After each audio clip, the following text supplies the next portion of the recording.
1절부터 보시겠습니다.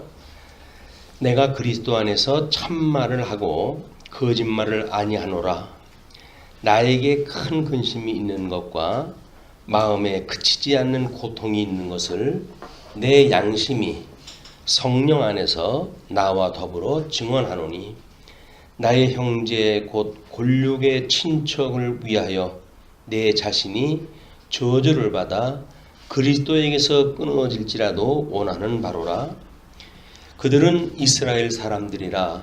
그들에게는 양자됨과 영광과 언약들과 율법을 세우신 것과 예배와 약속들이 있고, 조상들도 그들의 것이요 육신으로 하면 그리스도가 그들에게서 나셨으니 그는 만물 위에 계셔서 세세에 찬양을 받으실 하나님이시니라. 아멘.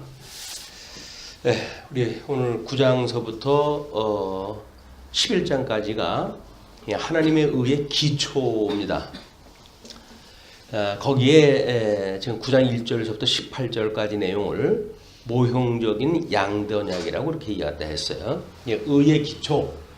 우리가 일단 하나님께서 만사 만물을 작정하시고 그리고 예정하셨던 이 하나님의 뜻이 지금 하늘에서 이루어졌어요. 하늘에서 이루어졌고, 그 다음에 이것이 이 땅에서 이루어지는 것을 우리가 계시라 이렇게 이제 본 거예요. 그래서 이 계시를 기록한 것이 성경입니다.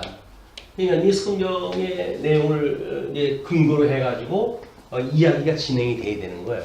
이렇게 돼야 되는데, 사도 바울은 저희 이방인의 사도로 부름을 받았지만 자기 민족의 구원에 관한 한 상당한 관심을 가지고 하나님 앞에 뜨거운 마음을 가지고 있는 그런 전도자입니다. 그렇기 때문에 사도 바울이 하나님의 이런 예정이라든지 이런 섭리를 모르는 사람이 아니잖아요.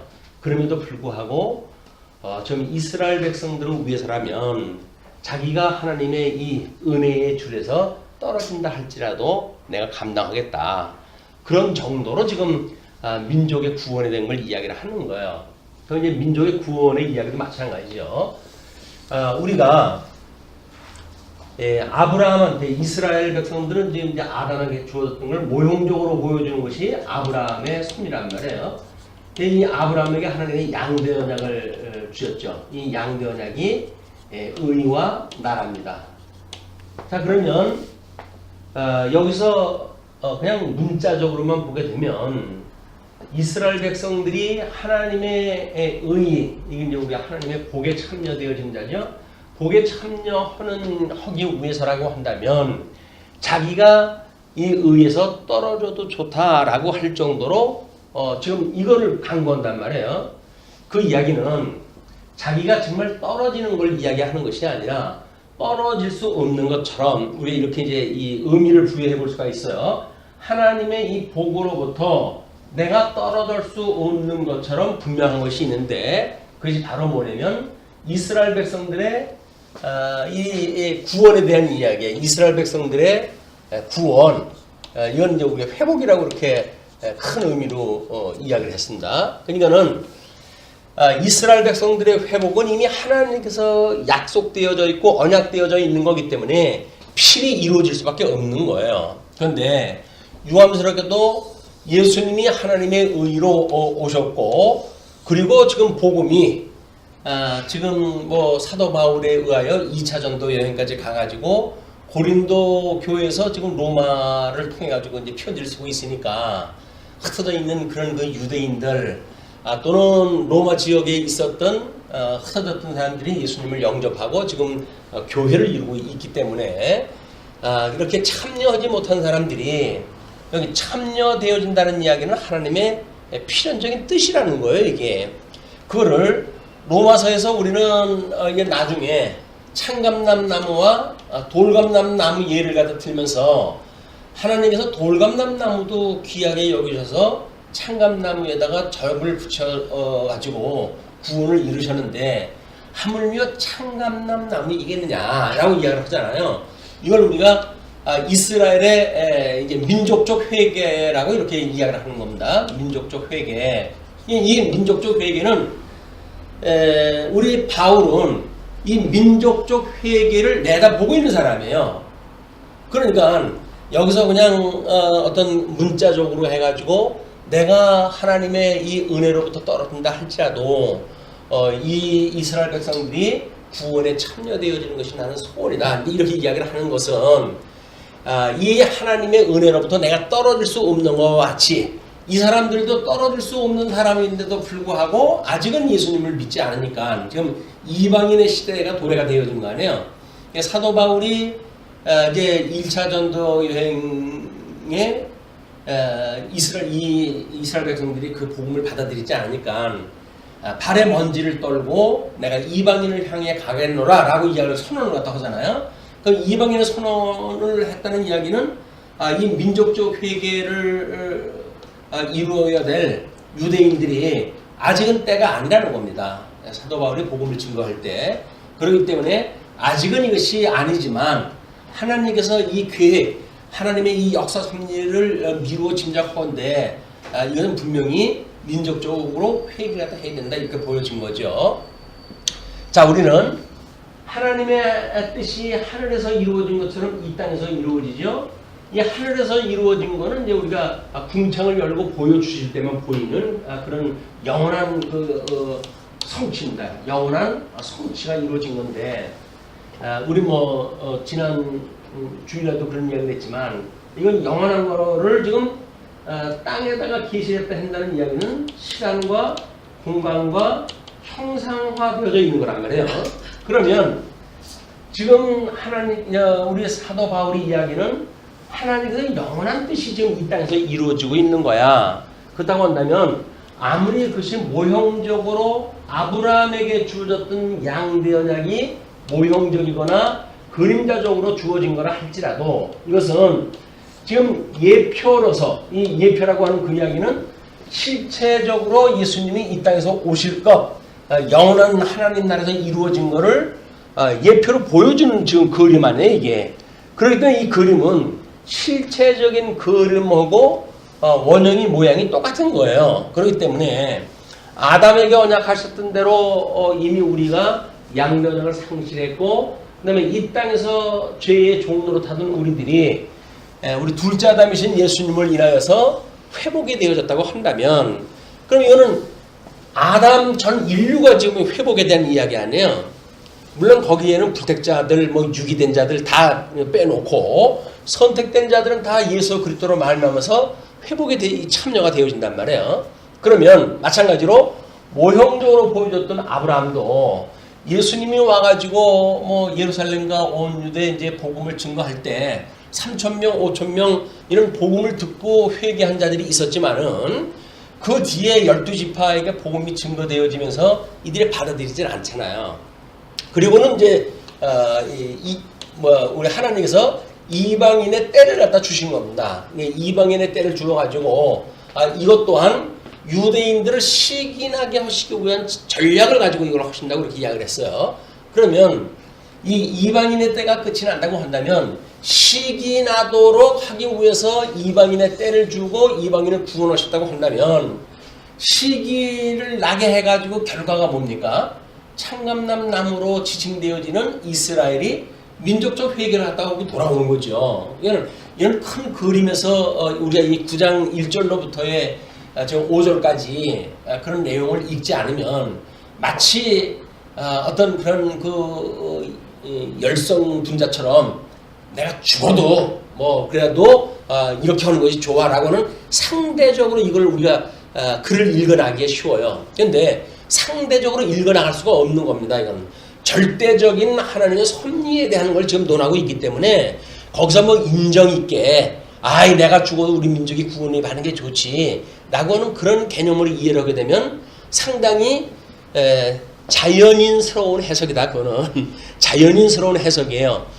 거듭나고 중생되어졌다고 한다면 우리는 우리 이 앞에서도 그랬잖아요. 누가 우리를 끊어내리요? 라고 하는 걸 이야기를 했는데 끊어낼 자가 없다고 하는 것을 다짐한 사도 바울이 빈말로 이 이야기를 했다고 한다면 진정성이 떨어지죠. 우리 사도 바울은 진정성이 없는 사람이 아니에요. 하나님 신실한 종이기 때문에 신실한 마음을 가지고 그 이야기를 했다는 이야기는 결코 아직 이방인의 구원의 때가 끝나지 않았다. 이거에 대한 소망을 가지고 있는 거예요, 지금. 근데 이걸 이제 우리 문장을 그렇게 이해를 하시게 되면 전혀 다른 내용으로 이제 이게 들리게 됩니다. 자, 그런데 우리 이제 그 4절 보시게 되면 그들은 이스라엘 사람이라 그들에게는 양자됨과 이제 이스라엘 백성들 모형적으로 보여줬을 때 우리 모세 오경에서 이 사람들을 언약자손이라고 이렇게 이야기를 했잖아요. 이 언약자손에 대한 거를 큰 아들이다 이렇게 이야기를 했어요. 큰 아들. 그 이야기는 하나님의 아들로 삼으셨다는 겁니다. 이스라엘을 내가 아들이라 했다. 그래서 내가 이 아들을 애굽에서 불러내었도다 라고 하는 그런 그 이야기도 12지파 언약자손을 불러냈다고 하는 그런 뜻이기 때문에 그런 양자가 됐었고, 그리고 여기서 불러내가지고 시내산에서 하나님께서 이제 그 율법을 이들이 받았을 때 하나님의 영광으로 인해가지고 그걸 목도했던 사람들 아니에요. 그리고 뭐 아브라함에게 주어졌던 언약이나 열조에게 주어졌던 언약 또는 시내산 언약을 통해 가지고 모세에게 주어졌던 모든 언약을 우리 받았고 그다음에 율법을 세우셨고, 그리고 그런 것들에 의해서 우리가 예배를 드렸단 말이에요. 이스라엘 백성들이 그 예배를 드려왔고, 그래서 지금 예배를 드렸다는 이야기는 예수님으로 인하여 이것을 믿고 예수님을 인하여 신령한 예배를 지금 만약에 드렸다고 한다면, 그죠? 신령한 예배를 드렸다고 한다면 예수 그리스도께서 새 언약을 주셨으니 그 이야기예요. 새 언약을 주셨으니 이 새 언약을 이루시는 예수 그리스도는 신실하게 이것을 이루실 것이다. 그런 그 이야기입니다. 그래서 이거는 어차피 예수님이 오신 뒤에 이제 민족적 회개의 역사가 일어나야 되고, 이 이야기는 지금 아마 우리 요한계시록의 전체적인 역사적 배경에서 같이 이제 설명이 되어지는데, 뭐냐면 지금 아버지의 뜻이 하늘에서 이루어진 것처럼 이 땅에서 이루어지게 했어요 라고 이야기를 했잖아요.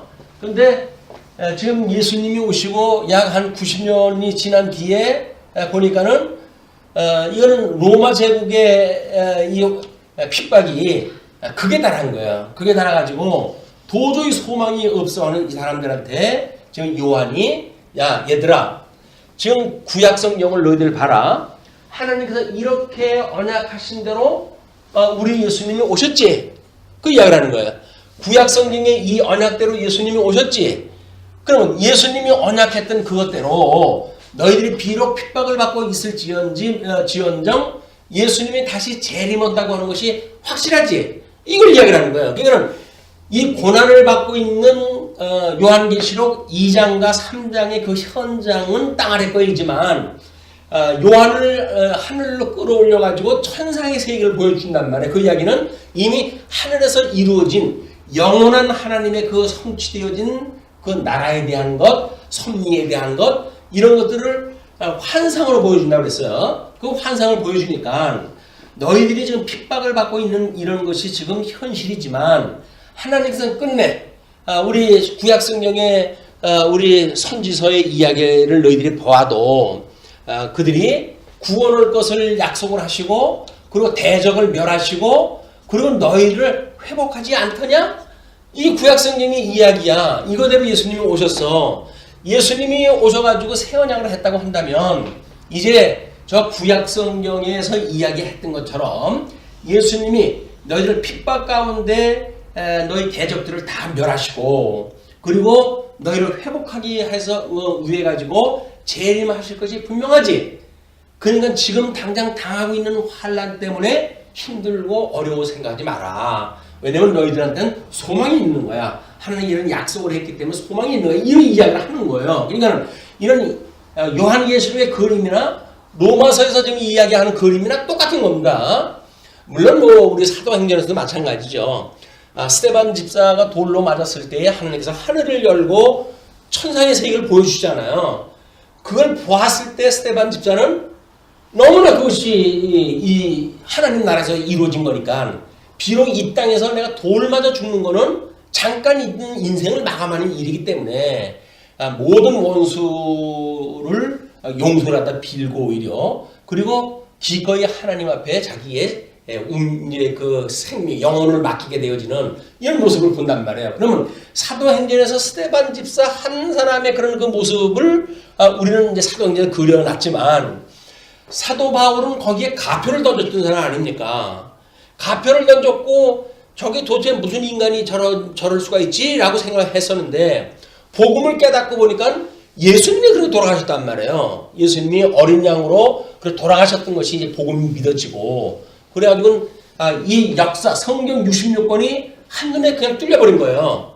그러니까는 로마 교인들한테 얘들아 너희들이 하나님의 의가 율법으로 해가지고 너희들이 이러고 저러고 하는 사람들한테 핍박을 당하고 있지. 로마 교회는 지금 그 유대인들에 의해 가지고 기독교인들이 핍박을 받고 있는 상태였었으니까 그들 때문에 이렇게 보고 있지. 그러나 하나님의 이 말씀에 의할 것 같으면 이런 언약의 말씀 이것이 이제 하나님의 의가 작정되어져 있고 이것은 복으로 이미 하나님께서 너에게 양도약으로 주어졌던 일이기 때문에 이것이 언약되어져 있는 거야. 이것이 그렇기 때문에 이 의는 너희들이 구약 성경을 믿는 믿음이 있다고 한다면 이 복음이 너희한테 이 의로 해가지고 이제 오게 될 거야. 그 이야기를 하는 거예요. 그래서 이제 이 복음에는 하나님의 의가 나타나서 너희들이 이 구약 성경을 제대로 이해하고 있다고 한다면 그건 복음이다. 왜냐하면 너희들이 바벨론의 포로까지 끌려간다고 하지만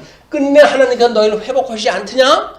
라고 하니까 구약 성경의 이야기는 결국 너희들한테 복을 준다는 이야기고 그 복은 너희 조상에게 약속한 대로 이루어진다고 하는 하나님의 오르신 뜻이 지금 실현되고 있는 거지.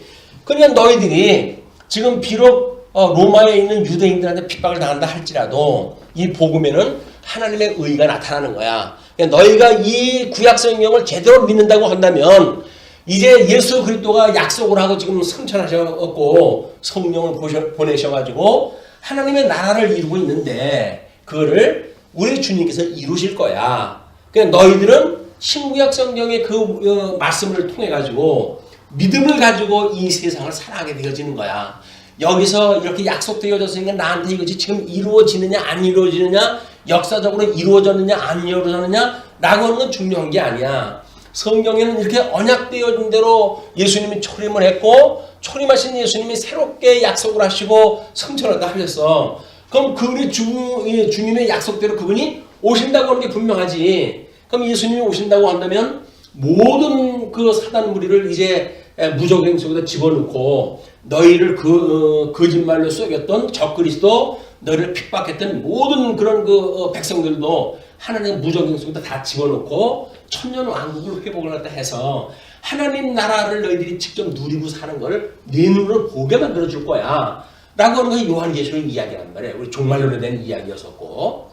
그렇기 때문에 지금 사도 바울이 이 유대인들한테 이런 그 메시지를 전하는 것은 이 하나님의 의가 이 의가 기초라고 하는 것이 하나님께서 이미 세상을 짓고 아담에게 주었던 복이라고 하는 것이 그 복을 가지고 복과 저주를 가르시는 하나님의 이름을 거룩히 여기심을 이루시기 위한 섭리에다 해가고 계시니까 너희들은 이 하나님의 의가 기초가 무엇인지를 알아야 돼. 이것이 지금 9장 1절서부터의 이야기란 말이에요. 9장 1절서부터 18절까지 모형적인 양대 언약을 통해 가지고 하나님의 의의 기초가 뭔지 분명히 이야기를 하는 거예요. 그러니까 우리도 지금 여기서 우리가 뭐 순종을 했냐, 무슨 충성을 했냐, 또는 불순종을 했냐라고는 어떤 과정적인 것 때문에 고민이 되어진다고 한다면 이 과정이라고 하는 것은 지금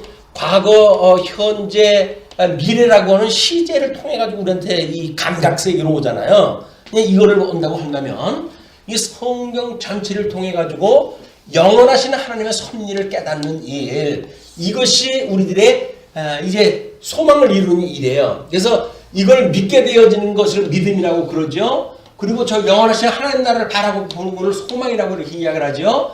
그래서 이런 믿어지는 사람들이 맺는 열매가 뭐라고 그래요? 이걸 사랑이라고 그러는 거예요. 그러니까 믿음, 소망, 사랑은 항상 있을 것인데 이 사랑이 제일이다라고 하는 그 이야기는 이거는 지금 믿는다고 하는 그거는 지금 이렇게 성경을 통해 가지고 믿는다고 하는 과거의 성격이에요. 그러나 소망이라고 하는 건 미래의 성격 아닙니까? 그럼 현재라고 하는 건 뭐예요?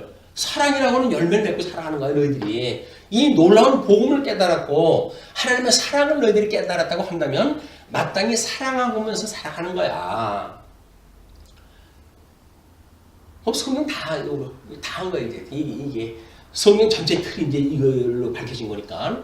그렇게 해가지고 지금, 우리 사도 바울은 5절에 조상들도 그들의 것이고, 조상들이, 이스라엘 백성들의 조상이 아브라함 아니에요. 조상들도 그들의 것이고, 육신으로 한다고 한다면 그리스도가 그들에게 나셨으니, 예수님은 지금 양성을 가지고 계신 분이라고 그랬어요. 신성과 인성을 가지고 계신 분이기 때문에 이 인성, 여기서 혈육으로는 그렇게 이야기를 하죠. 혈육으로는 우리 로마서 1장에서 그걸 밝혔어요. 예수 그리스도에 대하여 혈육으로는 다윗의 자손으로 오셨고, 이 다윗의 조선이라고 하는 건 뭐예요?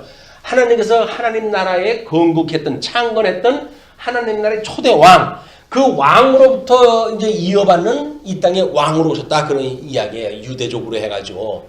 그러나 성결의 영으로 해가지고는 이 죽었다가 부활하심으로 해가지고 하나님의 아들이라 일컬음을 당했다. 이렇게 이야기를 하지 않습니까? 이거는 예수님을 믿는 것, 의의 기초가 되어야 한다는 이야기는 중보자 되신 예수님이 참 하나님이시고 참 인간이신 예수님이 이 땅에 오셔가지고 우리들의 모든 죄를 대신해서 십자가에 못 박아 죽으시고, 그리고 사망 원세를 이기시고 부활하심으로 해가지고 예수 그리스도의 신성에 우리 참여가 되어진 사람들이란 말이에요.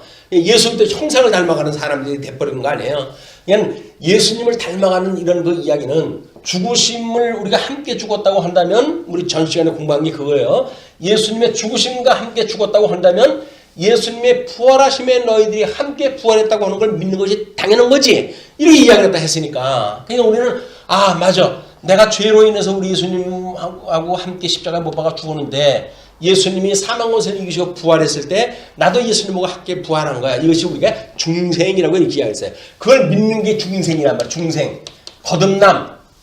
거듭남의 비밀이 무슨 어떤 방언을 갖다 하고 하는 것이 비밀이 아닙니다. 이것이 이런 하나님의 말씀으로 이것이 믿어졌을 때, 하나님의 말씀은 살았고 운동력이 있어가지고 죽었던 나를 살리셨다고 하는 것이 믿어지고, 그리고 그걸로 인해가지고 하나님의 사랑이 깨달아지고, 그걸로 인해가지고 이웃을 사랑하는 사랑을 실행하면서 살아가게 되어지는 이 현재라고 하는 그런 이것이 우리들의 믿음을 가늠할 수 있는 거예요. 믿는다고 하는 과거의 믿음, 나는 구원을 받았어 라는 과거과 가지고는 아무 소용이 없어요. 그리고 나는 소망을 가지고 있어. 하나님의 자녀니까 소망이 있어. 라고 하는 그런 이야기도 믿을 수가 없는 거예요. 현재 시간 세계 속에서 우리가 감지될 수 있는 건 뭐예요? 사랑을 통해 확인되어지니까. 우리는 성도의 삶은 사랑을 통해 확인되어야 돼. 끊임없이. 하나님이 나를 이렇게 사랑하셨어. 그 사랑을 1만 달란트 탕감받은 자들이 100대 내론 빚진 자를 용서하고 탕감을 갖다 해주는 마음을 가지고 우리 살았다 한다. 그러니까 우리들에 대하여 아무리 약속을 어기고 어쩌고저쩌고 했다고 하더라도 70번씩 7번이라도 용서를 갖다 해주라고 하는 것이 사랑의 본질인 거예요. 이게 이 현재라고 하는 그 이야기는. 그래서 우리 그 예수님은 과거에도 계셨고 이제 또 지금도 계시고, 그리고 장차 오실 분이라고 소개되어지는 것은 영원한 하나님 때문에 그렇게 되어진다. 그래서 그거는 아마 이렇게 되어지는 거예요. 이 믿음이라고 하는 그 어떤 과거적인 성격, 소망이라고 하는 미래적인 성격, 또는 이 현재라고 하는 현금에 대한 그런 성격, 이 세 가지가, 과거라고 하는 이야기는 구약 성경을 통해 가지고 우리가 이미 이루어진 걸 우리가 깨닫게 되어진 거예요. 이미. 그러나 이 소망이라고 하는 그 이야기는 아직 이루어지지 않은 거예요. 아직. 그러나 이 현재라고 하는 그런 그 일들은 지금, 여기, 이 시간, 이것이 지금 현재예요. 그냥 나중에 형편 좋아지면 그렇게 할게요. 이런 건 아무런 의미가 없어요. 우리가 현재를 중요시 여긴다는 그 이야기는 지금 내가 어디 있느냐의 문제예요. 내가 지금 어디 있냐. 욥기에서 하나님의 질문이 그거 아닙니까? 너는 누구냐? 너는 내가 천지를 질 때 너는 어디 있었는데? 그게 하나님이 묻는 그 질문이에요. 근데 아유 지금 현재 뭐 이러고 저러고 뭐 우리가 하나님을 믿는 믿음이 있기 때문에 조금 뭐 딴짓 한다고 해가지고 하나님 서운해 하시지 않죠? 이렇게 말하는 이야기는 하나님의 서운하냐 서운하지 않느냐가 문제가 아닌 거예요. 뭐가 문제예요? 내가 사랑하지 못하고 있는 현장에 있다는 겁니다. 이게. 그러니까 우리 말씀으로 피차 우리가 사랑하다 하는 건데 그런 것들을 떠나게 되면 우리는 뭐 열심히 뭘 하기도 하겠죠. 주를 위해서 한다고 할지도 몰라요. 그러나 사랑이라고 하는 그런 감각은 전혀 우리가 상관이 없게 되어지는 지금 여기 이것이 의미가 없단 말이에요. 그래서 우리 영원하신 하나님을 믿는다는 이야기는 이미 성경에 이야기되어진 것. 그래서 이 복음은 이제 하나님의 말씀으로 해야죠. 복음은 믿음으로써 믿음에 이르게 되어진다. 라고 하는 것이 과거에 이 성경 통해서 우리가 이미 깨달은 복음이란 말이에요. 그리고 그걸 가지고 우리 하나님 나라가 아직 오지는 않았지만 이 아직이라고 하는 그런 그 세상을 마치 바라보고 살아가잖아요. 그러면서 우리 현재는 지금 여기 이것이 현재 이거는 지금이라고 그래요. 지금. 아직 이미 지금. 과거, 현재, 미래라고 하는 시제를 그냥 그렇게 어떤 과학적인 방법, 사회과학적인 방법으로만 나누는 건 아무런 의미가 없어요. 그 이야기는 의미가 미래라고 하는 건 아직 도래하지 않은 하나님의 나라, 이걸 우리가 바라보는 것이 아직의 세계를 우리가 바라보는 거예요. 그리고 우리 성경을 믿어, 나는 다 알아 라고 하는 그런 그 이야기는 뭐 정보로라도 알 수가 있죠. 근데 문제는 지금 이것이 양식이 안 된다고 하는 것이 아픔이란 말이에요. 근데 성경을 배운다는 이야기는 정보를 공부하는 거하고 달라요. 얼마만큼 우리가 이론적으로 아는 거하고는 아무런 상관이 없어요. 왜? 지금 그것이 양식이 되고 있느냐에 대한 문제지, 하나님의 꼴을 지금 내가 먹고 있느냐 아니냐에 대한 문제지. 그 정보 알고 있으면 뭐랍니까? 성경 표범은 다 나와져 있는 성경의 내용인데 우리가 지금 성경을 안 보고도 지금 필요한 게 뭐예요? 지금이에요. 지금 일용할 양식을 내가 먹고 있는 거에 대한 문제란 말이에요. 일용할 양식은 그냥 워낙 우리가 세상이 바쁘다가 보니까 그냥 임의로 해가지고 만족하고 살고 있고, 또는 아직에다가 기대를 하고 살아가고 있고, 이렇게 하는 수준으로 끝난다고 한다면 믿음, 소망, 사랑, 그 중에 제일은 사랑이라는 그 제일을 잃어버리고 사는 거예요. 제일 손해죠. 지금 제일이라고 하는 그 사랑을 잃어버리고 사는 것이, 그럼 제일 사랑은 뭐예요? 지금 양식을 삼냐 그 이야기예요. 그러니까는 우리나라에 복음이 들어와가지고 저 전라도서부터 평안까지 쌀가마니 짊어지고 사경회를 갔어요. 그 사람들이 그걸 밥을 지어 먹으면서 서울까지 갔다니까요. 그 사람들이 성경 읽으면 그 성경이 없어가지고 그랬나요? 아니에요. 그걸 깨닫고 싶은 뜨거운 마음, 양식을 삼고자 하는 그런 마음들이 그런 자기네 환경을 뛰어넘는 그런 그 결과를 만들어낸단 말이에요. 그래서 우리들한테 타산지석이 돼야지. 또 뭐 그건 그때 사람들이고 뭐 지금처럼 어디 인터넷만 틀게 되면 말씀이 지구정창 떨어지고 있는데 그게 말씀이 있다고 해야 우리들의 양식인지를 어떻게 합니까? 그거 듣는다고 해서 우리 양식이 안 돼요. 우리 양식은 우리들의 그런 그 모임을 통해 가지고 주시는 양식이 따로 있어요. 그러니까 다른 사람들이 주는 그 양식은 뭐 별로 맛이 없어요. 그 맛이 내가 이렇게 하나님의 양식으로 해가지고 어떤 충만함을 깨달았던 사람들은 다른 사람들이 주는 그런 양식으로는 입에 맞지 않아요. 뭐 너무 짜거나 너무 또 무슨 어린애들한테 주듯이 달거나 이렇게 해가지고 어떤 우리들의 그런 말초적인 그런 감각을 자극하는 이런 류의 말씀으로 소개되어진 것이 많기 때문에 나름 성경 66권 전체를 가지고 말씀을 상고하는 우리들한테는 그걸로 해서 양식 삼어 라고 하는 것이 만만한 일이 아닙니다. 물론 뭐 어쩔 수가 없으면 또 어쩔 수가 없죠. 저가 이제 은퇴하고 없으면 또 뭐 더 그렇게 되겠지. 그러나 그것이 귀한지를 모른다고 한다면 지금 우리는 이런 일들에 대해서 관심 없어요. 자, 그렇게 하시고 이제 6절서부터 13절까지 이삭과의 언약했다는 후사임을 이야기를 합니다. 그러면 아브라함과 언약 자손이라고 그랬으니까 아브라함과 이삭과 야곱, 이 야곱의 12아들을 하나님께서 지금 언약 자손으로 삼으셨단 말이에요. 그러니까는 6절로부터는 이삭과의 언약했다는 후사임을 좀 강조했다 합니다. 그러나 하나님의 말씀이 폐해진 것 같지 않다. 내가 이 믿음으로 성경을 통해 가지고 믿는 믿음으로 보건데 하나님의 말씀이 폐해진 것 같지 않다. 우리 가끔가다 우리 주님께서 다 이뤘다고 이제 이렇게 이야기를 하죠. 이 율법에 대한 거를. 그러니까 율법이 폐기되어졌다고 주장하는 사람들이 있습니다. 율법 폐기론을 주장하는 사람들은 이단이에요. 율법을 더욱 굳게 세운다고 그랬지 폐한다고 그러지는 않았어요. 더욱 굳게 세운다는 이야기는 뭡니까? 율법의 그 이치를 우리가 모르게 되면 하느냐 안 하느냐 단순한 그런 문제가 아니라 저것이 바로 우리의 생명하고 직결되어져 있는 걸 깨닫게 되어지기 때문에 율법을 굳게 세우는 일, 그러면 은혜가 은혜로 더욱 커지는 거죠.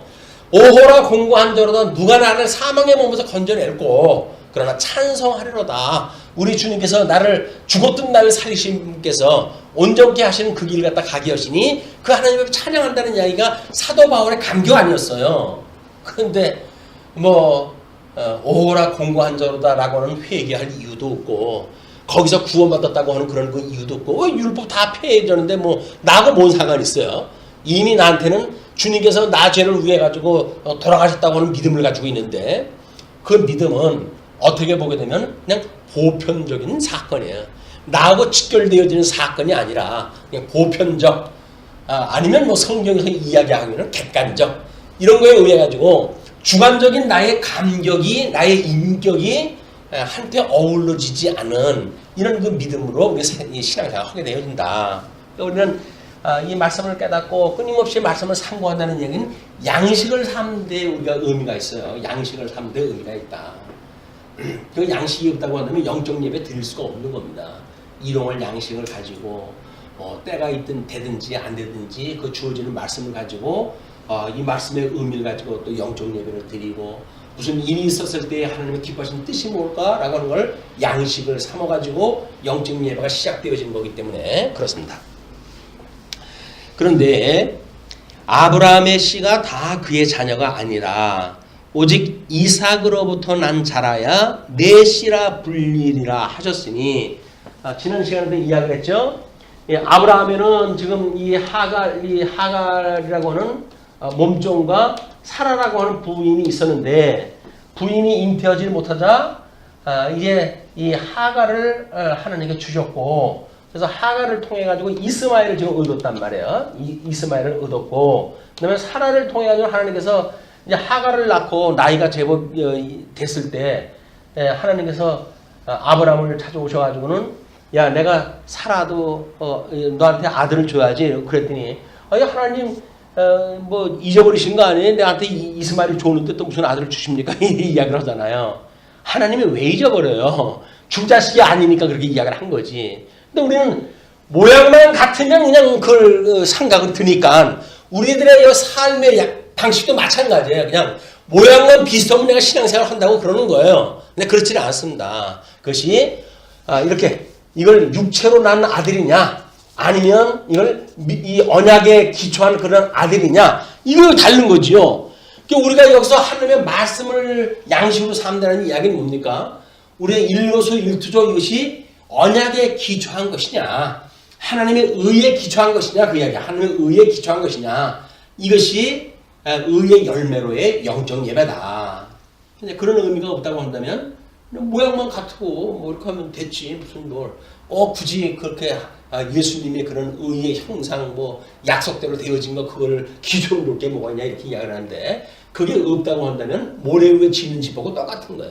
조금만 어려운 일이 있게 되면 그건 무너지고 맙니다. 그래서 반석 위에 집을 지어야 되기 때문에 우리는 예수님 하나님의 의에 기초한 이런 신앙생활의 확인이 중요한 거죠. 그러니까 육신의 자녀가 하나님의 자녀가 아니요 오직 약속의 자녀가 씨로 여기심을 받느니라 이렇게 이야기를 해가지고 이거를 갈라디아에서는 이걸 복음과 율법이라고 하는 문제로 설명했다 했어요. 그러면 하거를 통한 거는 신의 산의 여자 또는 사라는 믿음으로 주었던 그런 그 여자라고 하는 두 여자의 사건을 아브라함 한 사람한테 이걸 주어가지고 아브라함은 지금 오실자 예수 그리스도의 예표적인 인물 아닙니까? 그러니까 거기에 육체적으로 해가지고는 우리 다윗의 자손으로 오셨던 예수 그리스도 또 믿음으로 해가지고는 우리 하나님의 아들로 우리가 인정되어지는 언약에 기초되어진 아들 이런 두 가지 양상이 다 있단 말이에요. 그런데 그 예수님을 잘못 믿게 되면 이스마엘이 아들 노릇하듯 우리는 여전히 영적 예배를 드린다고 그러면서 이런 율법적 요소를 가지고 할 수밖에 없는 거예요. 이래야지 저래야지 라고 하는 당위를 가지고 이 어떤 행위가 나오게 되어지니까 이거는 우리가 율법주의, 교조주의라고 이야기를 하는 것이다. 그러나 예수님을 우리가 이게 그 의의 기초가 되어지게 되면 우리는 당위가 아니라 이걸 열매로 우리가 믿게 되어지는 거 아닙니까? 그죠? 열매.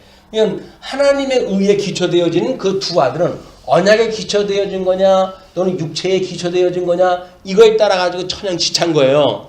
예수를 믿는다고 그러는데 우리는 끊임없이 어떤 이쪽에 어떤 당위로 해가지고 이루어야 된다 어쩐다라고 하는 그런 그 이야기는 매우 위험하다.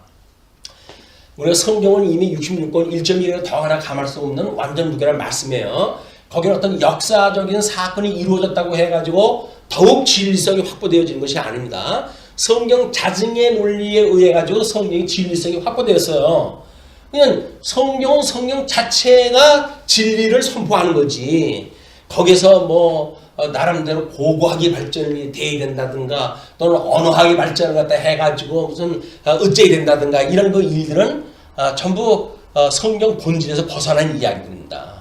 성경은 성경 자체의 원리를 가지고 설명이 되어진 거예요. 이건 진리의 말씀이다 이렇게 선포가 되어졌기 때문에 진리의 말씀이라고 한다면 진리의 말씀을 가지고 우리가 이제 우리 이런 뭐 로마서에 대한 이야기도 마찬가지고 나중에 민족적 회개가 있어야 될 이스라엘의 종말론적 사건도 이것이 그냥 이루어지는 걸 보고 우리가 이걸 확인하다 해야 되는 거예요. 성경에 이 사람들 민족적으로 회개가 했는가라고 하는 것이 확인돼야지.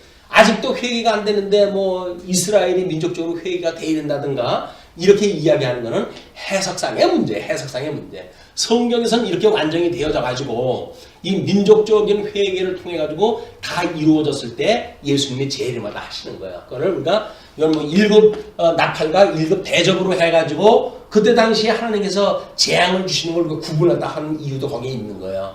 예, 이스라엘 때 이방인 때에게는 7 나팔을 통해 가지고 하나님께서 재앙을 주시고 그래서 이 택한 백성들을 위로하시지만 그 7 나팔이 끝나면서 그 예수님의 출생 사건서부터 이 초대교회의 모든 사건이 뭐 그 주마등 같이 해가지고 쫙 소개가 되잖아요.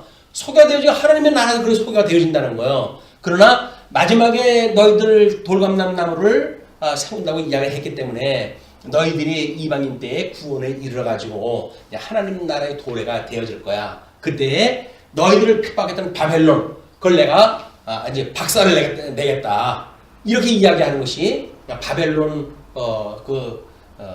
멸망에 대한 사건이란 말이에요. 바벨론을 멸망을 시키시고 이제 예수님이 오셔가지고 천사장의 나팔 소리와 함께 많은 천사들과 덤불어 오셔가지고 모든 이 그 대적들을 무조병수에다 쓸어버리고 이래가지고 택한 백성들을 영원한 하나님 나라를 그려주는 천년왕국으로 이들을 인도해가지고 분봉왕 노릇을 하게 하시고 이래가지고 영원한 천국이 어떤 것인지를 계시로 보여주는 사건으로 이제 마감이 되어지는 겁니다.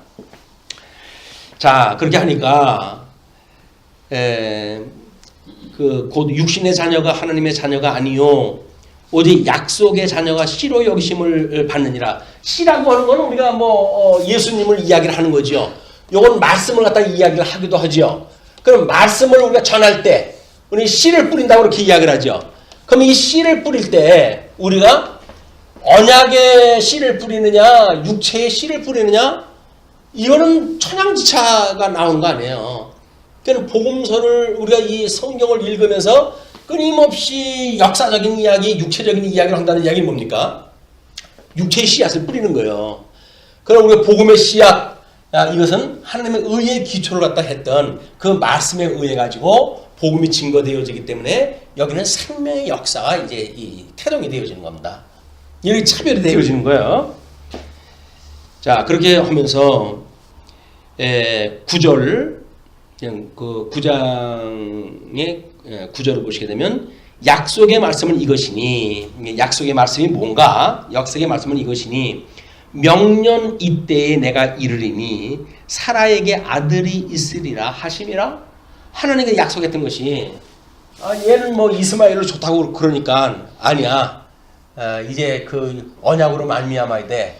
그러니까 내가 내년에 올 텐데 그때 이제 사라가 아들을 낳을 것이야. 이렇게 이야기하는 그것이 약속이란 말이에요. 약속의 말씀이란 말이에요. 그뿐 아니라 또한 리브가가 우리 조상 이삭 한 사람으로 말미암아 임신하였는데, 리브가 이제 이삭의 사건으로 넘어왔어요. 이삭은 뭐 리브가 한 아내밖에 없잖아요. 리브가 한 아내밖에 없어요. 그럼에도 불구하고 여기서 또 이제 이 이삭과 이 야곱과 에서라고 하는 쌍태의 두 아들이 생겨가지고 하나님의 섭리를 설명하도 한단 말이에요. 그것이 뭐입니까? 그뿐 아니라 또한 리브가가 우리 조상 이삭 한 사람으로 말미암아 임신하였는데 그 자식들이 아직 나지도 아니하고 무슨 선이나 악을 행하지 아니한 때에 택하심을 따라 되는 하나님의 뜻이 행위로 말미암지 않고 오직 부르시는 이로 말미암아 서게 하려 하사, 이 하나님의 뜻이 하늘에서 이루어진 것처럼 이 땅에서 이루어지기 위하여 하나님께서는 아직 태중에 있어가지고 아무 행위가 나타나지도 않았던 이때에 그들한테 이제 그런 그 이하를 나타나셨다는 거예요. 서게 하려고 하사 리브가에게 이르시되 큰 자가 어린 자를 섬기라 하셨나니, 이제 그때는 약속을 한 거예요. 그랬더니 기록된 바 내가 야곱은 사랑하고 에서는 미워하였다 하심과 같으니라. 서신 우리 선지서에서 그것이 나오잖아요. 말라기에서 이제 이게 나온단 말이에요. 에서는 미워하고 야곱은 사랑했다라고 이 결론이 떨어지는 거예요. 이 약속은 언제 되었던 거라고요? 이삭한테 주어진 거예요. 이삭에게. 그러니까 우리는 성경의 역사는 그렇게 해석이 되어지는 거예요. 성경 자체의 성취적인 사건이 다 나와요. 왜? 구약 성경은 지금 이 모형적인 거라고 그랬잖아요. 이 모형적인 걸로 해가지고 구조가 있기 때문에 이 구조상 모든 것이 다 맞아떨어질 수밖에 없어요. 그거를 이루시기 위해서 예수님이 왔기 때문에 예수님이 오셔가지고 새 언약을 주셨다고 하는 그 이야기는 예수님이 재림하실 때까지 이게 다 이루어진 일들이란 말이야. 예수님이 주셨던 모든 언약은 우리 재림할 때가 다 될 일이에요. 그러니까 마태복음이라든지 베드로서라든지 이런 데서 이미 이런 말세에 대한 이야기, 말세에 대한 모든 정보를 이미 다 하나님께서 예수님이 약속을 했어요. 그 약속대로 지금 이들이 받고 있는 거니까 그 환난을 받고 있는 자들에게 주님이 살았을 때 너희들한테 이렇게 말세의 증세를 얘기하지 않았냐. 그 말세라고 하는 이야기는 초림서부터 재림 때까지니까 내가 다시 올 때 말세에 그런 자들을 다 심판할 거야 라고 이야기를 했으니까 너희들이 그때 소망을 가지고 이 인내를 가지고 참고 기뻐하고 그래야지. 지금 고생 좀 된다고 해가지고 코가 빠져가지고 좀 뭔 짓이야? 라고 이야기를 한 거란 말이에요. 요한이. 얘들아 너희들 지금 뭐해? 이렇게 로마의 복음서를 내가 보낼 때도 이런 원리를 가지고 보냈던 것처럼 사도행전의 그런 모든 역사 설명도 그렇게 했던 것처럼 요한에 대한 것도 좀 이런 그 일이기 때문에 하나님의 말씀이 어떻게 이루어지는지를 깨닫게 되어지게 되면 환란을 좀 피해달라고 하는 그런 그 문제는 지엽적인 거죠. 죽어가는데 어떻게 살려달라고 하는 얘기는 안 하겠어요. 그러나 우리가 궁극적으로 해가지고는 우리가 우리에게 죄진 자를 사해준 것처럼 우리 죄를 사하시고 우리를 시험에 들게 하지 마시옵고 악에서 구하여 주옵소서 라고 하는 것이 지금 우리들이 해야 될 기도의 내용이에요. 일용할 양식을 주시옵고 일용할 양식을 통해 가지고 끊임없이 우리가 다른 사람들의 죄를 용서하고 뿐만 아니라 나를 미워하는 자를 축복을 하고 뭐 이런 그 성경에서 이런저런 그 지시했던 일들이 여기 다 포함되어진 거란 말이야. 너는 양식이 없이는 이루어질 수 없는 거예요. 이 양식으로 우리가 믿음, 이 배운 공부와 익힌 공부로 해가지고 경건의 훈련이 됐을 때 가능하다. 그래서 이제 그 기록된 바대로 내가 야곱은 사랑하고 에서는 미워하였다 하심과 같으니라. 이렇게 이루어졌지. 구약 성경이 이렇게 이루어졌지. 이 약속, 말씀의 약속이 지금 리브가한테 어떤 믿음에 상관없이 하나님과 기뻐하신 뜻을 따라 이걸 준다고 약속이 되어졌지. 그거대로 이스라엘 역사 말미에 보니까 그렇느냐 안 그렇느냐? 말라기 선지자에 그래 나왔지. 그래. 에서는 미워하고 야곱은 사랑한 거야. 거기서 무슨 행위를 잘해가지고 에서를 복줘가지고 잘 살게 한 것도 아니고, 그 다음에 너희들이 잘못해져가지고 그것 때문에 하나님께 죄값을 물어가지고 망하게 한 것이 아니라 하나님이 만사를 언약대로 이루시는 분이라고는 깨닫게 하기 위해서 모세 오경에 너희들 그 약속을 하지 않았니? 너희가 내 약속한 가나안 땅에 들어가야 되면 속히 너희들이 나를 잊어버릴 거야. 그리고 너희들이 섬기지 말라고 하는 우상을 섬기고 그럴 때 내가 너희 열국으로 흩어버릴 거야. 그러나 한 가지 약속이 또 남았는데 너희가 마음을 다하고 뜻을 다하여 나에게 돌아온다고 한다면 나는 너희의 아버지가 되고 너희는 나의 백성이 될 것이야. 라고 하는 걸 약속했지. 그 약속대로 됐지. 구약성경 그렇게 믿지. 그거대로 예수님이 지금 우리나라에 약속을 하고 가셨으니까 이제 이런 우리들의 모든 믿음의 기초를 어디다 놔야 될까? 이거를 하나님의 의에다 놔야 되겠군요. 이 의는 일찍이 이 그 말씀의 언약은 이것이 리브가를 통해 가지고 야곱을 사랑하고 에서를 미워했다고 하는 걸로 이루어진 것처럼 이 예수님의 의, 이 말씀에 대한 언약은 일찍이 아담한테 주어진 거란 말이에요. 그 아담한테 이루어진 것이 예수님을 통해서 이루어졌지. 그 이야기예요. 그러니까 실체적으로 너희들이 이 신령한 의미로 해가지고도 이미 둘째 아담이신 예수님을 인하여 하나님의 아들이 되어진 거 맞는 거야. 너희의 기초는 지금 이 예수 그리스도가 너희의 기초가 되어진 거야. 그걸 이야기를 하는 거란 말이야.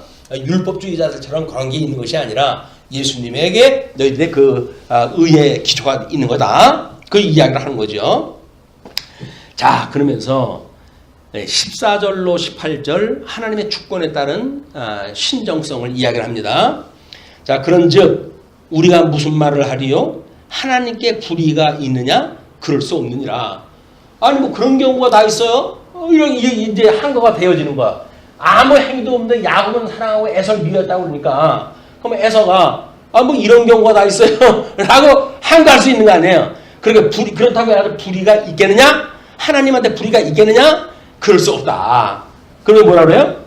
모세에게 이르시되 내가 긍휼히 여길 자를 긍휼히 여기고 불쌍히 여길 자를 불쌍히 여기라 하였으니 그런즉 원하는 자로 말미암음도 아니요 다른 박질하는 자로 말미암음도 아니요 오직 긍휼히 여기시는 하나님으로 말미암음이라. 그러니까 우리 하나님께서 우리를 긍휼히 여겨주셨다는 거예요. 나를 이 죄 가운데 있는 나를 불쌍히 여기셔가지고 나를 이 구원의 반열에 두셨다고 하는 은혜의 감동이 있는 거란 말이에요. 이걸 지금 여기서 주시는 말씀 아니면 이걸 깨달을 수가 없죠. 우리한테 이 예수 그리스도를 말미암아 얻게 되어지는 행복, 구원의 확신 막 이런 것들이 그렇게 되어지는 거예요. 그러니까 성경이 바로에게 이르시되 내가 이 일을 위하여 너를 세웠으니 오히려 심판의 대상이 되어지는 바로에게도 하나님께서 내가 이 일을 위하여 너를 세웠으니 곧 너로 말미암아 내 능력을 보이고 내 이름이 온 땅에 전파되게 하려 함이라 하셨으니 뭐 이건 이제 이스라엘 백성들은 뭐 귀에 못이 베게 들어오게 아는 거예요. 잘 알고 있는 사건이니까. 그러니까는 내가 그 너희들 조상이 애굽의 종로로 타고 있었을 때 10번이나 그들이 병기하는 그런 그 약속을 끝내 그들의 장자를 다 쳐서 멸하고 그걸 너희를 구원해낸 내 능력 봤지? 그게 용이야. 용의 권세, 이 애굽의 용의 권세야. 그런데 애굽에서 출애굽을 했다 했을 때 이 용의 권세로부터 해가지고 내가 너희를 구원했다 했는데 가나안 땅 들어가니까 여기에 아수르 제국, 바벨론 제국 이거에 의해서 너희들이 포로로 끌려가고 북쪽 이스라엘 망했다고? 이것이 지금 하나님께서 이 용이 이 땅에서 오른 짐승에게 또는 물에서 오른 짐승에게 권세를 주어가지고 일을 갖다 내가 한 거야. 그게 뭐예요? 요한계시록의 그 사건이에요. 이제 이 짐승에서 물에서 올라온 짐승과 육지에서 올라온 짐승에 대한 이야기란 말이야. 너희들 이렇게 해가지고 이 용이 너희한테 권세를 주게 되면 이렇게 돼요. 이게 너희들 원초적으로 해가지고 너희 이 조상 아브라함은 그 언약의 대상인데 지금 어디 들어가 있었니? 애굽에 들어가 있었지. 그 용의 휘하에 있었던 거야. 그 용이 누구라고? 예뱀이요 마귀요 사단이라고 그랬지. 아람 만들었을 때 그 미혹했던 자가 누구야? 그 예뱀 아니야. 그 예뱀이요 마귀요 사단이라고 하는 것이 용이란 말이에요. 이게. 이 권세는 끝날까지 있게 되어지는 거예요. 이스라엘 백성도 이제 이 새 언약을 갖다 이룰 때도 마찬가지죠. 거기에 이 물에서 올라온 짐승과 육지에서 올라온 짐승들 막 이런 것들로 인해 가지고 백성들이 어떻게 핍박을 받는지 다 보여주거든요. 그게 왜 그래요? 구약이 이렇게 됐지. 이거 지금 여기서 이루어지고 있지. 그래도 안 믿어? 그래도 안 믿어? 그런 이야기예요. 지금 뭐 물에서 오른 짐승은 뭐고 육지에서 오른 짐승은 뭐고 해가지고 지금 이루어지고 있는 게 아니라 성경에서 이렇게 이야기하는 건 뭐예요? 약속으로 주어졌던 일들이 이렇게 이루어졌지.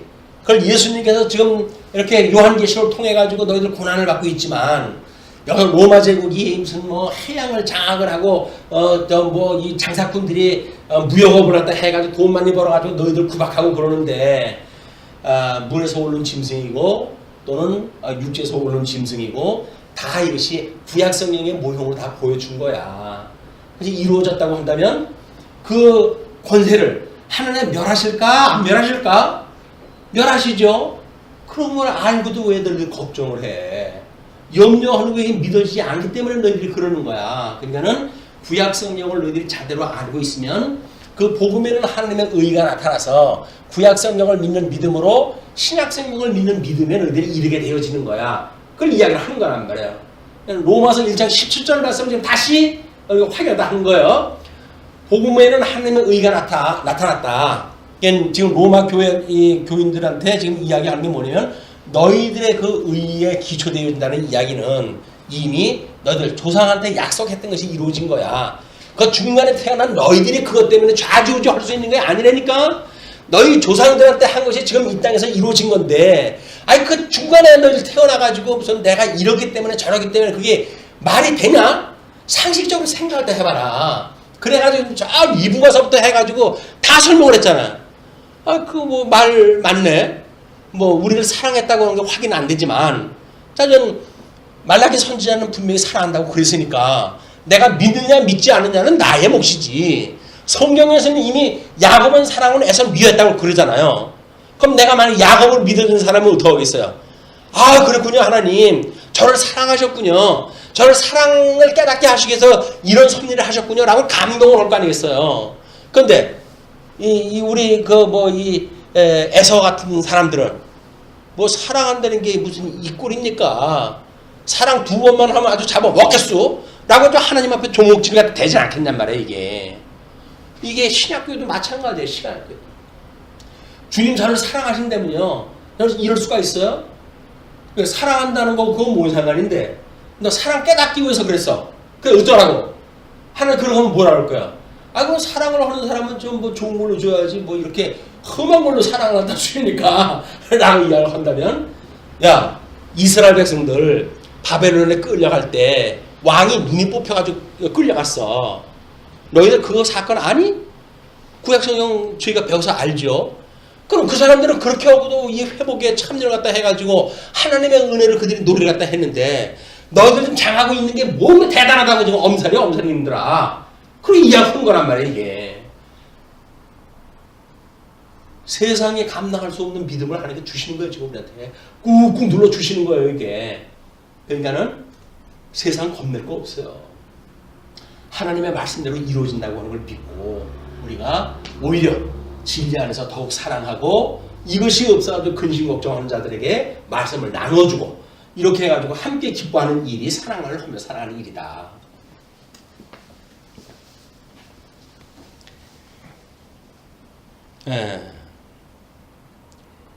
예, 그렇게 이야기하면 그 뜻을 대적하느냐 이렇게 이야기다 하는 사람이 분명히 나온다. 이제 그 이야기에 이미 바울이 그런 사람을 예상을 갖다 해놓고 이렇게 이야기를 해요. 이 사람아, 내가 누구이기에 감히 하나님께 반문하느냐? 그 이야기예요. 지음을 받은 물건이 지은 자에게 어찌 나를 이같이 만들었느냐 말하겠느냐? 아주 상식적인 이야기예요. 상식적인 질문을 딱 하는 거예요. 우리는 그러잖아요. 불쌍한 어머니 왜 나를 낳으셨나요? 이게 말이 안 되는 거예요. 그 어머니가 왜 불쌍해? 지가 불쌍하지. 근데 자기 낳아놓고 엄마가 걱정하고 근심하고 그렇게 키우니까 왜 나를 낳아가지고 그 고생을 합니까? 그 얘기 아닙니까? 그런데 사랑이라고 하는 거는 아픔이 아니에요. 그렇게 눈 시력을 잃었던 그 아들이 사랑하는 그 마음은 단순히 아픈 걸로 끝나는 게 아니다. 자기 몸을 불태워가지고 그 아들을 위해가지고 극진히 섬길 수 있는 힘이 있는 거지. 그게 세상 그냥 근심처럼 그냥 단순한 근심이 아니거든요. 그 자식을 위해서는 내 눈이라도 빼어서 주고 싶다라고 하는 뜨거운 마음을 가지고 사랑을 하는 관계다. 그걸 이제 보여주는 일이기 때문에 너희들이 나를 이같이 만들었냐 말하겠느냐. 소기자기가 진흙 한 덩이로 하나는 귀 쓸 그릇을 하나는 천이 쓸 그릇을 만들 고난이 없느냐?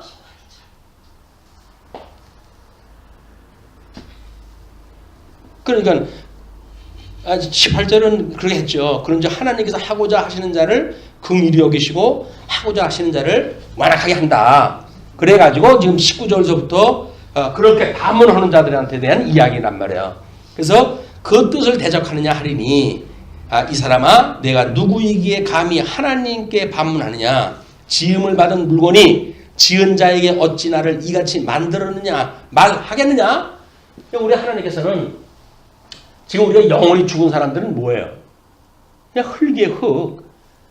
이 흙덩어리인데 마치 자기가 무엇인가 되는 것처럼 생각이 들어가지고 이럴 수가 있어요, 저럴 수가 있어요 그러는데 영이 죽었다고 한다면 너희들은 흙덩어리야, 먼지야. 근데 옹기장이한테도 옹기가 아무것도 말할 수 없는 흙이라고 한다면 흙덩어리로 만들었던 그 옹기가 왜 나는 이걸 만들었어요 라고 말할 수 있겠어 없겠어? 없죠. 그럼 너는 흙이 아니야. 너는 지금 흙이 아니야. 흙이 맞죠? 근데 무슨 말이 많어? 흙덩어리가 뭔 말이 많아 그 이야기야. 오히려 이 흙덩어리를 긍휼히 여기시고 예수 그리스도로 말미암아 죽었던 영을 살려주셨을 때 그 감동이 큰 거지. 무슨 나를 갖다가 이 꼴로 만들었냐고 해도 불만? 이건 말도 안 되는 거야. 그 이야기를 하는 거죠. 그러면서 만일 하나님이 그의 진노를 보이시고 그의 능력을 알게 하고자 하사 멸하기로 준비된 진노의 그릇을 오래 참으심으로 관용하시고 멸하시기로 작정되어져 있는 자인데도 불구하고 오래 참으심으로 관용하시고 또한 영광받기로 예비하신 바 긍휼의 그릇에 대하여 그 영광의 풍성함을 알게 하고자 하실지라도 무슨 말을 갖다 하겠느냐. 이건 멸망할 자인데 뻔히 알면서도 하나님께 오래 참으셨다. 또 영광을 받기로 예비하신 바 긍휼의 그릇에 대해서도 그 영광의 풍성함을 알게 하고자 하셨다고 하더라도 택자 불택자 간 하나님께서 하셨던 그 섭리를 놓고 봤을 때 그것이 무슨 말을 할 게 있겠느냐. 이 그릇은 우리니 곧 유대인 중에서뿐 아니라 이방인 중에서도 부르신 자니라. 우리 하나님을 불러낸 자들의 전부 해당되어지는 이야기다. 네, 그런 그 이야기예요. 지금 이제 9장 그 18절까지만 했어야 이 이야기가 연결이 되어지는 건데 지금 24절까지 지나와가지고 아마 그거를 이야기했던 것 같아요. 근데 지금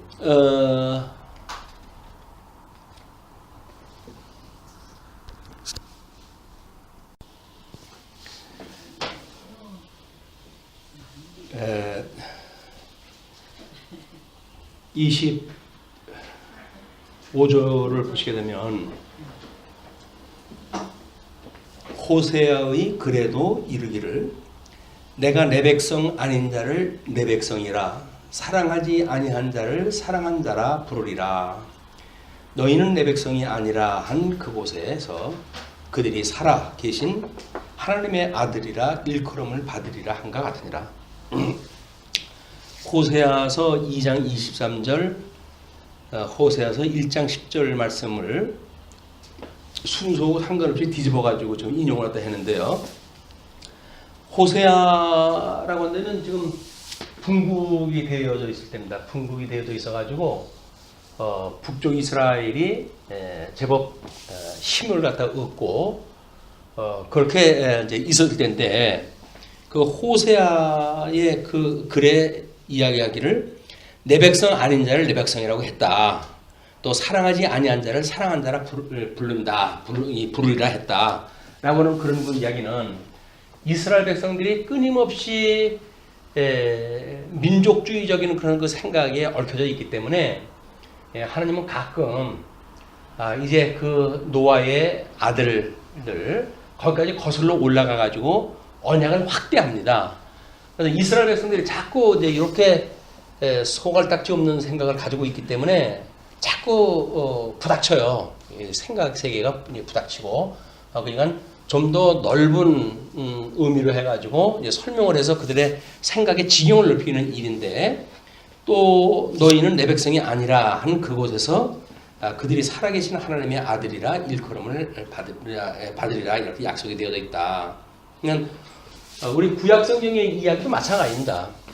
지금 우리 구약성경의 논리를 보게 되면 대선지서가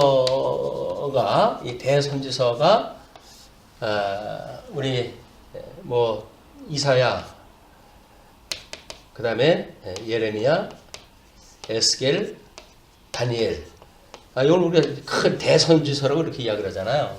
그런데 뭐 몇 번 이야기를 했지만 이사야서만 북쪽 이스라엘이 있을 때, 북쪽 이스라엘과 남쪽 유다가 공이 있었을 때에 그 예언 활동을 한 것이 이사야예요.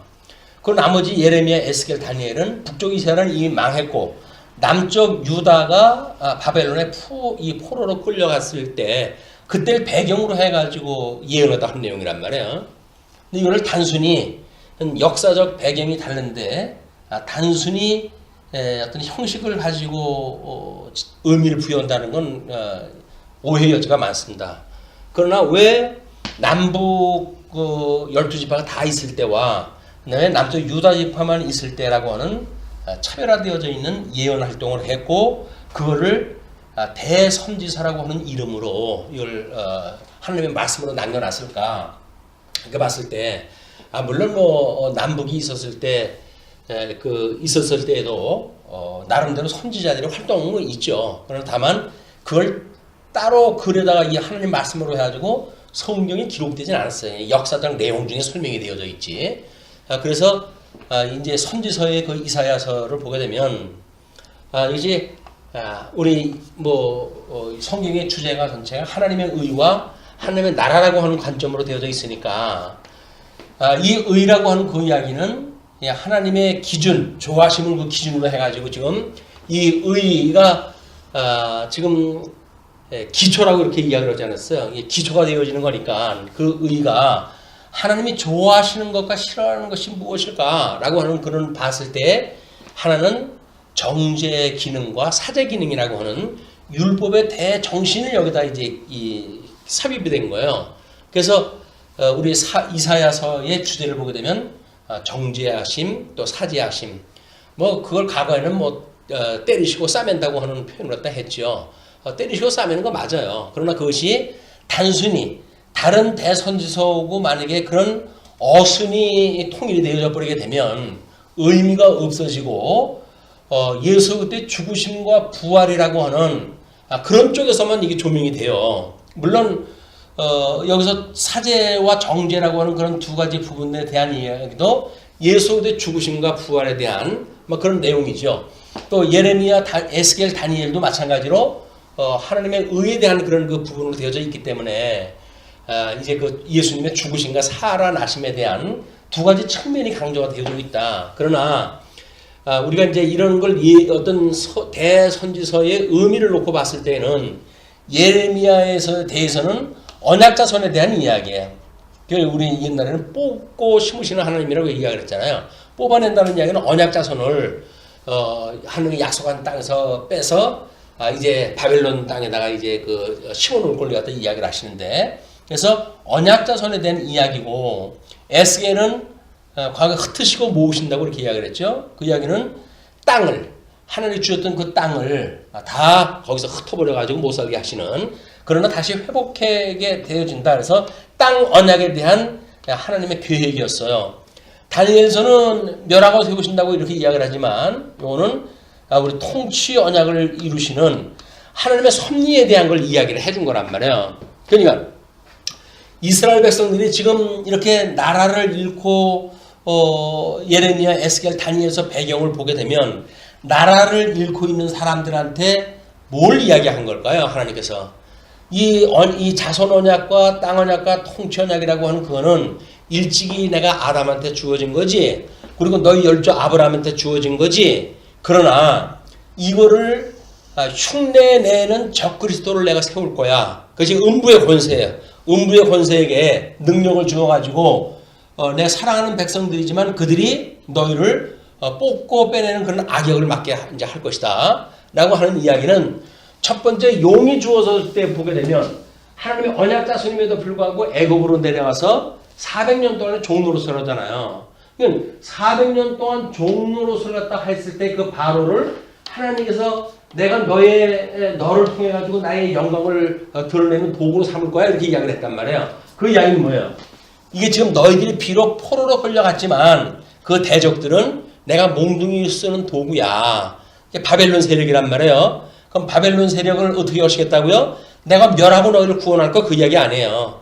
그러니까 결국은 바벨론을 바사의 고레스 임금이 등장을 하게 되면 그들을 멸하고 고레스가 너희를 회복의 영을 갖다 내려줄 거야 라고 하는 걸 가지고 지금 이걸 예언을 한 거란 말이에요.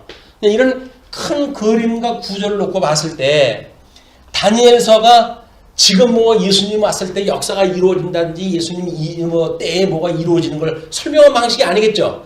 이미 이거는 예수님에 대한 그의 의와 나라에 대한 걸 설명하는 방식이기 때문에 예수님 오시기 전에 역사적으로 신학적으로 다 이루어져야 되는 거예요. 이게 그걸 뭐 예수님 당시에까지 와가지고 로마 제국에 뭐 그 흩어지는 걸 갖다가 뭐 열박가락이 뭐 잘라지고 이렇게 하는 걸로 설명이 되는 게 아니란 말이에요. 이거는 하나님의 나라는 하나님께서 통치자를 그 너희들을 핍박을 갖다 할 수 있는 세력을 세우기도 하고, 그러나 내가 그들을 멸하고 너희를 끝내 회복하고 말 거야 라고 하나님의 이야기예요. 이 이야기는 결국 하나님께서 어떻게 그 회초리로 쓸 도구를 마련하시는가에 대한 이야기 아닙니까? 다니엘서에 오게 되면 그것이 우리 요한계시록에 오게 되면 이제 7인을 떼는 걸로 해서 처음 보여줘요. 그 4인을 떼는데 봤을 때 처음에 흰말에 대한 그 이야기를 활을 든 사람이 탄 말인데 그것이 이기고 또 이기려고 하더라 라고 하는 걸로 표현이 되어져요. 근데 많은 사람들은 이기고 이긴다고 그러고 흰말을 탄다고 그랬으니까 요한계시록 후반부에 있는 예수님을 연상할 때 해가지고 이거를 예수님으로 설명했다 해요. 이제 이 흰말은 이기는 걸로 설명을 하고, 그리고 나머지 3말은 전부 뭐 전쟁, 기근, 그 다음에 질병 이런 걸로 해가지고 지금 주어지는 그 도구로 쓰신단 말이에요. 그건 뭡니까? 지금 우리 선지서에서 이야기했던 하나님이 이스라엘 백성들을 교육시키기 위한 회초리를 쓰는 그런 자들이 능력이 없으면 이스라엘 백성들을 교육을 시킬 수가 없잖아요. 그러니까 얼마만큼의 권능을 주시는 거야. 그러니까 멸할 자들도 권능을 줘가지고 하나님의 백성을 교육을 시키기 때문에, 그래서 이 4가지 말에 대한 것이 결국은 뭐냐면 결국은 우리 대선지서의 이야기를 여기서 그걸 빌려가지고 쓴 거예요. 구조가 똑같아요. 그러니까 이 흰말은 그런 원리로 본다고 한다면 하나님의 의를 왜곡시키는 것이 돼야 되겠죠. 이거는 비진리를 선포하는 것이 되어지고, 그 다음에 이제 그 말에 대한 거는 전쟁, 또는 여기서 통치에 대한 건 전쟁으로 땅에 대한 건 기근으로, 그 다음에 이 자손에 대한 건 온역으로 해가지고 이걸 세 마를 권세를 주시는 거예요. 이 세 마를 권세를 주는데 다섯째 인, 여섯째 인, 일곱째 인을 놓고 보게 되면 이제 이거는 소선지서의 이야기, 12소선지서에 우리 지금 제목으로 나눠놓은 그 구조를 그대로 가지고 있어요. 그래서 이제 내가 너희를 대적을 다 이제 시킬 거야. 내가 대적을 멸망을 시킬 거야. 그래놓고는 너희들은 이제 비록 어려움에 지금 처해 있지만 너희들을 회복을 시킬 거야라고 이야기했다 해놓고는 여섯 번째 인에는 내가 너희를 공격하고 있는 대적들을 멸망시킬 거야.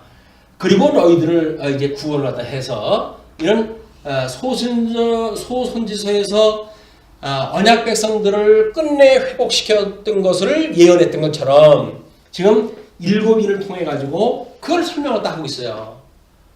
그러니까 일곱인이라고 하는 건 하나님의 권능을 이해하라는 거야. 하나님이 얼마나 권능이 있는지. 그래서 대적자들에게 이제 권세를 주어가지고 그런 대적자들이 어떤 일을 갖다 해갈 거를 우리 이 선지서에 대한 이런 구절을 그대로 빌려다가 설명했다 하고 있다. 그러면 이제 이 일곱인에 대한 이 문제를 가지고 너희들은 지금 이 정도의 힘이지. 자, 그러면 내가 내 권능을 보여줄게. 라고 하는 것이 이 재앙을 통해서 보여주는 하나님의 권능이에요. 심판을 통해서 재앙을 통해서 보내주는 권능이 하나님의 권능이에요. 그러니까 사단에게 권능을 준 걸로 나타나는 현상을 보게 되면 땅의 4분의 1이 망하더라 라고 이야기를 해요. 그러니까 4분의 1을 해야 할 만큼의 권세를 가지고 하나님이 주셨어요. 바로에게 이스라엘 백성들을 압제할 그런 권한을 준 것처럼 바벨론에게 이스라엘 백성들을 공격할 수 있는 권능을 주었던 것처럼 이 자들에게 그렇게 준 거예요. 그러나 하나님께서 일곱 나팔과 일곱 대적으로 다 보이시면서 재앙과 심판의 권능을 보여주시는데 이때는 3분의 1을 망하게 하시는 역사가 더 펴가셔요. 그러니까 권세, 세상 이 사망의 권세보다는 하나님의 권능이 더 크단 말이에요. 그게 출애굽을 갖다 했을 때 상황이에요. 그러니까 여기서 일곱 나팔과 일곱 대접을 태양에서 별이 떨어져가지고 지금 어떻게 될 걸 갖다 이야기하는 거다. 이런 현대적인 설명을 해가지고는 안 되는 거예요. 어디로 가야 돼요, 그러면? 이것이 구약성경의 모양을 그대로 갖다 설명을 했으면. 그럼 우리 출애굽을 가세요. 출애굽을 가가지고 보게 되면 출애굽에 10가지의 재앙을 주시잖아요. 10가지 재앙을 주시는 걸 가지고 하나님의 권능이 더욱 강하다고 하는 걸 보여준 거 아니에요? 그럼 여기서도 결국은 어떻게 해야 돼요? 하나님의 권능을 설명을 해야 되니까 지금 너희들이 가지고 있는 권능보다는 하나님의 권능이 더욱 센 거야. 그러니까 구약성경의 예를 들어가지고 10가지 재앙 중에 이런 재앙, 여기 유사한 재앙들이 있었지? 그럼 그게 뭐겠어? 그게 너희들 이런 언약자손들에 대한 것을 어떻게 회복하시는지에 대한 것이고 하나님의 권능을 보여주는 일이지 그걸 너희들 겁주려고 한 게 아니야 라고 하는 거 충분히 설명이 되잖아요. 그래가지고 이제 일곱인가 일곱 대접, 일곱 나팔, 일곱 대접으로 해가지고 요한계시로 설명되는 모든 것들이 결국은 우리 선지서 구약성경 말미에 이스라엘 백성들이 이제 핍박을 받고 나라가 잃어버리는 말세의 지경에 힘들었던 역사적 배경을 가지고 신약교회의 마지막 환란의 시대를 가지고 설명하신다. 이건 지금 뭐가 이루어진다고 설명을 하면 안 돼요. 요한계시록은. 이것이 너희들 구약성경 저렇게 믿었지? 그렇게 얘들은 지금 현재 이렇게 너희들 고난받고 있지? 그럼 구약성경이 살려준다 그랬어? 어떻게 한다 그랬어? 원수는 망하게 하신다 그랬죠. 그럼 너희들 공격하면 바벨론 망할 거야? 안 망할 거야? 망하겠죠. 그러면 너희들은 나중에 다시 회복이 되겠어? 안 되겠어? 회복이 되겠죠. 그러니까 걱정하지 마라. 내가 너희들과 함께 있는 거야. 구약성경이 다 이야기해줬잖아 저걸. 저거대로 예표로 해서 지금 이걸 보여준 거기 때문에 너희들은 그대로 되어진다고 하는 걸 믿는 것이 그게 복음이야. 그래서 복음에는 하나님의 의가 나타나서 믿음으로 믿음에 이르게 한다고 그랬지. 그냥 너희들은 이런 믿음을 가지고 지금 살아가는 것이 믿음의 열매를 맺고 살아가는 거야. 성경 다 이제 공부가 되어진 거예요. 지금 여기서 뭐를 내가 적용을 하다 해가지고 이렇게 이루어진다 그런 것이 아니라 성경이 언약대로 하나님이 다 이루신다고 하는 하나님의 권능의 영광을 다 계시로 보여주셨어요. 다만 우리는 그걸 보고 하나님의 역사를 이렇게 섭리해 가시네. 그렇다고 한다면 우리 현금 모든 역사도 하나님의 그런 원리를 따라서 되지 않을까라고 하는 걸 믿음으로 해석을 한번 살아가는 거예요 이제. 그래서 우리 이게 성경의 정경화 사건을 통해 가지고 역사를 제가 이제 세 군데로 나눠가지고 설명했던 방식이라든지 뭐 이런 것들도 그렇게 설명이 되어지는 거예요. 그러면 그것이 그래서 그렇군요라고 역사 해석이 되어지는 거죠. 왜 초대교회 때 이렇게 어렵게 힘들게 하셨을까요? 그 이야기는 성경에 언약되어진 것이 이루어진 것이 아니라 성경의 원리를 미뤄보니까 하나님의 말씀 온전한 것이 왔을 때는 이제 부분적으로 오는 걸 피한다고 그랬지. 그러니까는 온전한 것이 올 때 정경이 완전히 정경화 되어져서 하나님의 말씀으로 인쳐질 때까지는 미혹의 영들이 끊임없이 작동이 되어지고 이렇게 되어질 거야. 그러나 하나님께서 이걸 멸하시고 끝내 정경화 되어지는 것, 이것이 하나님의 승리해 가시는 일이야. 다음에 또 뭐 구성되어질 때도 마찬가지죠. 이 구성되어질 때도 왜 중세기를 둬가지고 그런 어둠의 역사가 해가졌습니까? 근데 정경을 하나님께서 이것만 하나님의 말씀이다 라고 이야기했는데도 불구하고 너희들이 이걸 하나님의 말씀으로 제대로 설명이 안 됐지. 그러니까 내가 여기서 목차를 정해가지고 이것이 하나님의 말씀의 의미가 이런 거로구나 라고 하는 걸 깨닫게 하기 위해서 이런 역사를 섭리하셨던 거야. 자, 목차를 정하는데도 불구하고 지금 제대로 너희들 해석했어 안 했어? 못했죠. 그러면 어떻게 해야 될까? 성경을 해석하게 해줘야 되겠지. 그게 성경신학의 재창인 거야. 무슨 얘기인지 아시겠죠? 우리가 지금 처해져 있는 이 역사적 그런 그 위치, 사명에 대한 그런 그 감각, 이런 게 뭔지를 아시겠죠? 이것이 그냥 구원받고 뭐 예수님 이름으로 구원받고 그거 가지고 땡깡땡깡 이렇게 하는 것이 아니라 지금 우리한테는 막중한 성경 그 66권의 하나님의 말씀의 그 원리를 제대로 믿는 믿음을 가지고 살아가는 삶을 우리 하나님 지금 살아가게 하신다. 그냥 더 큰 아마 위로가 있을 거라고 보여집니다. 자, 그리고 또 이사야가 이스라엘에 관하여 외치되 이스라엘 자손들의 수가 비록 바다의 모래 같을지라도 남은 자만 구원을 받으리니. 이사야서 10장 22절이에요. 그 다음에 10장 23절 말씀을 계속합니다. 주께서 땅 위에서 그 말씀을 이루고 속히 시행하시리라 하셨느니라. 그리고 1장 9절 말씀과 13장 19절 말씀을 섞어가지고 이렇게 말씀을 합니다. 또한 이사야가 미리 말한 바 만일 만군의 주께서 우리에게 씨를 남겨두지 아니하셨더라면 우리가 소돔과 같이 되고 고모라와 같이 같았으리로다 함과 같으니라. 그러니까 결국 하나님께서 어떻게 하셨다고요? 남은 자를 낳은 게 또 남은 자. 그 남은 자가 뭐예요? 회개하고 돌아온 자들이에요. 이 원리를 우리가 이제 이 구약성경에서 예화로 보내줬다고 한다면 지금 예수님으로 인해서 구원을 받았다고 이야기를 했어요. 그럼 요한계시록에 이 환란이 지금 왔어요. 그 환란 때, 자, 너희들 구약성경에 남은 자만 구원을 한다고 그랬지? 그럼 너희 여기서 지금 환란이 있다고 해가지고 너희들 핍박하는 자 말 듣고 거기다 절하고 걔네들한테 징승표 안 받으면 뭐 매매가 안 된다고 그러니까 징승표 받고 이렇게 한다고 한다면 너희들 남은 자가 안 되는 거야. 그거를 요한계시록에서는 이기는 자로 표현했다 했어요. 이기는 자. 일곱 교회에게 공이 이기는 자에게는 내가 이러이러한 것을 주리라 라고 약속이 되어진 거예요. 그래서 우리는 이기는 자에 대한 그런 그 약속은 이미 구약성경에서 이미 다 모형을 보았고 실체적으로 일곱 교회에게 처해졌던 그런 그 일들은 재미나게도 20장, 21장, 22장 하나님 나라가 완성되잖아요. 거기에 이기는 자에게 주겠다고 했던 약속이 거기 다 기록이 되어져 있어요. 그러니까 이 신약성경 그 자체 내에서 완전히 약속대로 성취되어진 것이 왕구적으로 다 되어 있는 거라니까요. 지금 이루어지는 거 아닙니다. 다 이루어졌어요. 하나님의 뜻이 이 땅에서 이루어진 것처럼 계시 역사로 다 끝난 겁니다. 다만 우리는 계시를 보고 성경을 믿는 믿음을 가지고 살아가는 거예요. 성경대로 알고 성경대로 믿고 성경대로 살자고 하는 그 이야기는 성경에 이렇게 말했으니까 내가 이렇게 살아야지 나는 당일 가지고 살아가는 것이 아니라 성경에 이렇게 하나님께서 절대 주권을 가지고 은혜를 깨닫게 하시고 의의 열매를 맺게 하시고 사랑하게 하시고 그렇게 살아가게 하신다네 라고 하는 것이 믿어지게 되면 열매를 맺으며 살아가게 되어진 거란 말이에요. 이게 우리가 이야기하는 기독교 윤리예요. 자, 그런 거를 가지고 이렇게 깨닫게 되면 30절로부터 이제 이런 찬송이 나올 겁니다. 하나님의 의에 대한 언약 성취의 사건이 그런즉 우리가 무슨 말을 하리요? 의를 따르지 아니한 이방인들이 의를 얻었으니 곧 믿음에서 난 의요.